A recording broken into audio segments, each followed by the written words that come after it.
Hi everybody, I hope you are all well.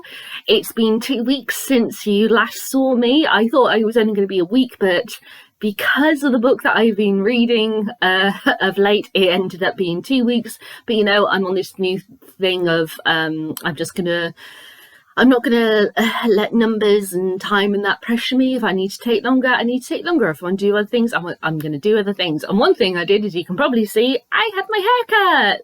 I absolutely love it. So I don't know if you guys are aware, I might have mentioned it before, that I actually donate my hair. So what I do is that I don't cut my hair for 2 to 3 years at a time. And then when I have it cut, I donate all of my hair to the Little Princess Trust, who make wigs for children with cancer.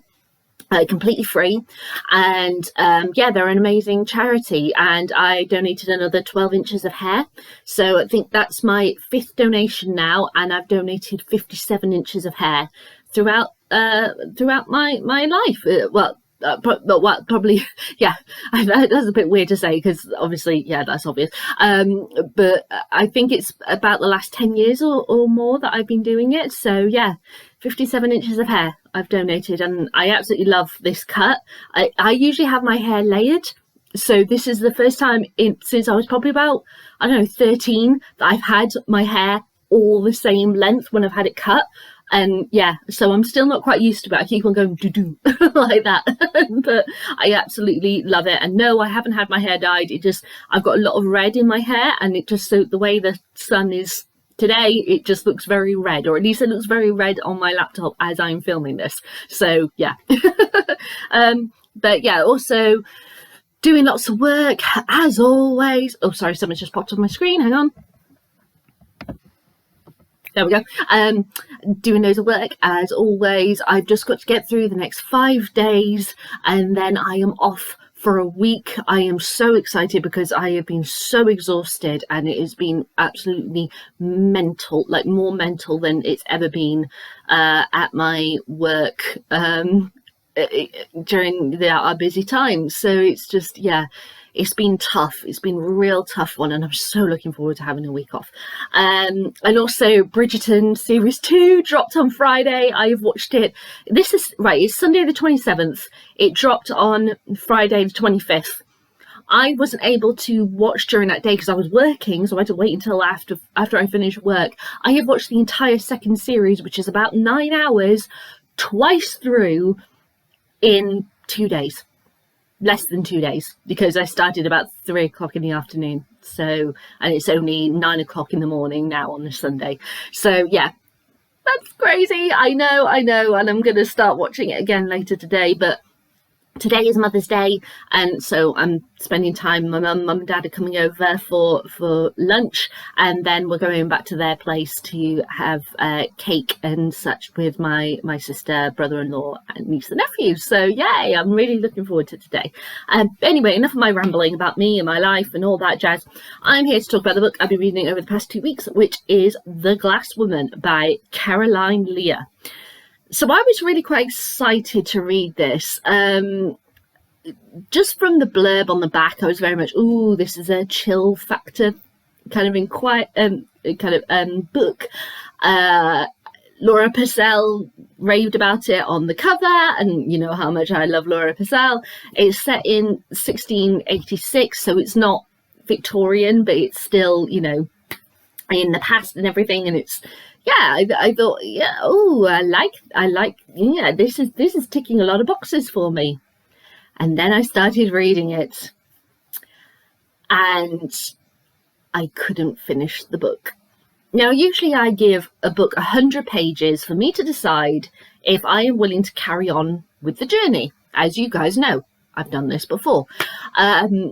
I actually went 150 pages with this one. I think it's because I really wanted it to grab me. I was really hoping that perhaps, but after the 100-page point, something would happen that would make me just, yay.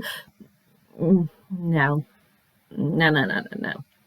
So this is actually based on an Icelandic story. kind of like a fairy story thing, and is, as the Sunday Times says on the cover, an Icelandic Jane Eyre. It really is, but at the same time, it's really not. When you first read the prologue, which is set in December 1686, I was a bit like, oh damn, okay, that's a powerful open, Caroline. And then it jumps back a few months and you're following a character called Rosa. So Rosa lives in Iceland in this little like village, and her mother is rather ill. They have various struggles, and then suddenly this guy called John Erickson turns up, who he deals with the church and everything, and he was visiting the church where she lives and everything, her little village or town. It's not exactly made clear exactly how big it is or anything, but in 1686 I gather it's not that largely populated, so I'm going to refer to it as a town for this video, but I am probably talking completely wrong. But let's just go with the word town. So yeah, so John arrives in the town, and he's very much involved with the church, and he's seen local priests and everything, and he kind of like instantly, well, not falls for Rosa, but kind of goes, "You're coming home with me," kind of thing. And it was like, okay, does she get to choose in this? But then obviously it's 1686, society rules and all that is very different from now, so you know, fine. So Rosa ends up going with John across the country to where he lives, and he gives her this little glass woman that she wears as a necklace. And it's a very, very odd gift, but, you know, each to their own, to give to your wife, you know. And the house is very weird. It's very eerie. It's very gothic. I will not deny that. But she starts hearing things, you know, voices and all this lot, and things that don't make sense. And she's kind of on an investigation, as it were, to find out what is going on, but at the same time knowing her place and knowing what she can and can't do, and secrets get revealed, all that jazz. Now, so as I said, prologue, that was a pretty strong opener. I was like, okay, Caroline, I see. It gives me vibes of Laura Purcell, even though Laura Purcell is a lot stronger. But I was like, you know what, that's fine. I haven't actually looked at Caroline's other works. I don't know if this is her first book or if she has other books. I will admit that right now, because I forgot to do that before I filmed this. But, you know, this is the first book of hers I've ever read. So I don't know any of Caroline's other works, if she has written any others. So, yeah, so as I said, so we've got this pretty strong introduction where you think you know what's going on, but you really don't. You know, it's kind of like, okay, all right. And then, as I said, we jump back a few months, and the rest of the book follows that few months period. Now, the problem is, well, there's two major issues with this that I have. First of all, it's right throughout the book. There are random words which are in this text, which are in the Icelandic language. I don't have a problem with that, because, you know, I've read loads of other books that have that same kind of thing, and War and Peace is absolutely full of it, and you know how much I loved War and Peace and everything. I have no problem with, you know, looking at a translation bit to be able to find out what the word is and, you know, do that. Okay, fine. The main issue I have is that the translations for the entire book is one page at the back of the story. So every time you come across a word, you have to then stop, go to the back of the book, find the translation, learn what it is, go back to where you were. The amount of times when I was flicking through and I saw things that I was a bit like, because I was just trying to find a page. I even landed on like the final page. So I accidentally read the ending. And I'm like, that's poor. I'm sorry, that's poor. If you've got something where you need translations, either put them as footers on the page or have it at the beginning. That way you don't accidentally spoil yourself. I know the page where it sits, when it's at the beginning, even as you go later through, you're flicking through. It's still that you have to flick through, but at least you're flicking back over stuff that you have already read. You're not flicking to the back and possibly exposing yourself to stuff that you're not meant to see at that point, like it did for me. So I spoiled the ending for myself, trying to find the translation for a word. Also, with the translation thing, Caroline does this, and throughout the 150 pages that I read, where she will choose a word, an Icelandic word. She will then repeat that word over and over and over and over and over again in that page or over the next couple of pages. So you'll get like 5 or 6 instances of this one word. And like one of them was referring to a room in the house. It was kind of like a living area. Actually, I will find the description that... see, I'm doing it now. I'm seeing... there we go. So one of them, where is it? A living and sleeping area, often with beds along the walls, right? I only need that once, and I could go, okay, I can visualize the room that they're in, or the room that this person is referring to when they're saying this line and they happen to use that word. That's fine. I don't need you to keep on saying it over and over and over again, because what's the point? What is the point? And then she'll do that for a few pages, and the next few pages she'll move on to another word, and she'll do it over and over and over again. Now, to be fair to her, she has got literally the descriptions, the words, it's one page. So she has like a set of about, 20 words. So it's not like she's doing so many, like 400 or something like that. But still, it's just a bit like, I'm getting tired of this, repeating it over and over and over again. It's really, really bugging me. So the fact that I kept on getting bugged by the language, the fact that I kept on having to flick back and forth and such, it meant that when it came to actually reading the story and reading the characters, I didn't care. I didn't care. I couldn't give a shit about Rosa, to be honest. I couldn't give a damn about her mum. I didn't care about any of the characters whatsoever. And the fact that there is some further flashbacks with Rosa, with her childhood and everything, and we learn about a friend of hers who she's very, very close with, a best friend, throughout the story. It was like, even then, when you're completely taking them out of this world that I've only been presented of these 3 months in 1686, you had the opportunity to really go in depth with stuff, to really understand Rosa and her backstory and how she views the world. But in the end, it was just fluff. It was nothing. And that was just so disappointing. So disappointing. I found it, even though it would kind of, that disconnection meant that the whole creepiness of John's house and the weird things that are happening were just kind of meh to me. It just didn't capture me whatsoever. Now, there are loads of people on Goodreads and such who give this 5-star review.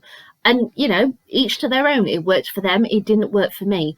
But yeah, there was just something very off-putting about it. And the glossary stuff and the way in which Caroline repeats these Icelandic words, like, it's almost like she's cramming it in. And even though it's like, okay, it's fine to just do it every once in a while. And the fact that you've got a glossary means that people, it's a case of they read this one Icelandic word in chapter 1. Okay, they've gone to the glossary, they've read what it means, and then you don't have that word come up again for another 5 chapters. The glossary is still there, so if they need to, they can go back to it. It's not a case of that you need to drill it into their brain as soon as the first time you see it referred to. You know, well, not entirely, but it kind of made me feel like if I don't remember that word after the way that it's been drilled into me, then I'm going to feel like an idiot the next time it appears later on in the book. I shouldn't be made to feel like an idiot. So it just, it's so annoying. It's so annoying. I really feel like if she hadn't done the Icelandic words, I would have felt more comfortable with this piece. But that doesn't mean that there should never be any words from other languages or the language in which the plot is set in a book. That I'm not saying that whatsoever. I just think as the way in which it was done in this one was not good. So if it had been removed entirely in this book particular, I think I would have felt a bit better about it, but I still would have had issues with like Rosa and the connection of character, because I didn't feel the depth. I didn't get that whatsoever. So yeah, there are flaws that even if some bits, one particular flaw was corrected, the flaws are still there. And I'd still have issue with it, I think, but I would feel a lot better as a text as a whole if that one flaw was corrected. So yeah, it just... I really wanted it to work for me as well, because after Mad, Bad and Sad and such, I was like, I needed to have a palate cleanser. In a way, I kind of did, because of the 150 pages I read, I was able to, see, back to the structuring and such that I like, and it has a vibe that I like, but it just didn't, it didn't deliver for me. Sorry, guys. It's my first did not finish for 2022. It had such promise. It was interesting idea. It just didn't deliver. And yeah, sorry, Caroline, you're not Charlotte Bronte. No, it wasn't a Jane Eyre that I would want to read. And I adored like Jane Eyre's Husband by Tara Bradley. She knows how to write that story, that world and everything. But yeah, Caroline, I'm sorry, it didn't work for me. But each to their own. As I said, there are loads of people, if you look online, there are loads of people who absolutely love this book. But I'm not one of them. So there we go. So yeah, so I'm going to stop rambling now, as I need to start preparing for lunch and everything for Mum and Dad coming over today on Mother's Day. So yeah, so those are my thoughts on The Glass Woman by Caroline Lea. So now it's time for my usual questions. Would I read this book again? No.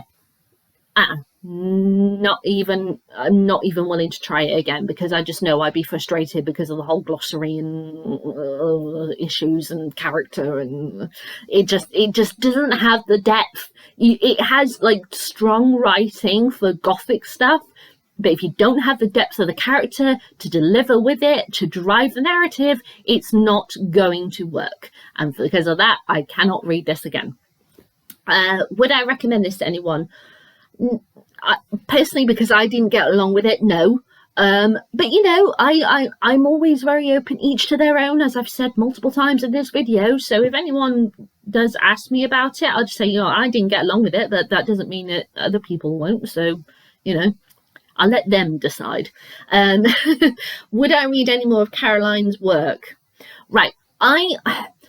I'm going to say yes, because as always, I am very open to believe that just because I didn't get along with a book, that doesn't mean that I won't get along with other books. It could just be that it's this one book that of this person's work that I just wasn't able to connect with, but that doesn't mean that I'm not going to connect with any other of their work. And as I said, I forgot to check if Caroline Lea has written any other books, so I don't know if she has other books at all published. But yeah, I would give her work another go. But I would, yeah, I definitely see what kind of other books that she has available at the moment out there in the world. So there we go. So those are my thoughts on The Glass Woman by Caroline Lea. Have you read this book? I'd love to know what you think. Leave me a comment in the comments box below. Give me a thumbs up, thumbs down, entirely up to you, let you decide. And I'll be back with my thoughts on my next read, which is Perfect Murder, a century of unsolved homicides, looking at UK crimes, that murders that have happened that were never solved, and how it is that people got away with murder. So I'm very excited to read this. It's been a long time since I've read a crime book, a true crime book, should I say. So yeah, another palate cleanser, as it were. And yeah, we'll see how I go with that. And as I said, I've only got 5 more days of working, and then I'm off for a week. So I'm probably going to do a lot of reading in that time. We'll just have to see. We'll just have to see. But yeah, happy Mother's Day, everybody. Yeah, I hope you have a good day. See you then. Bye.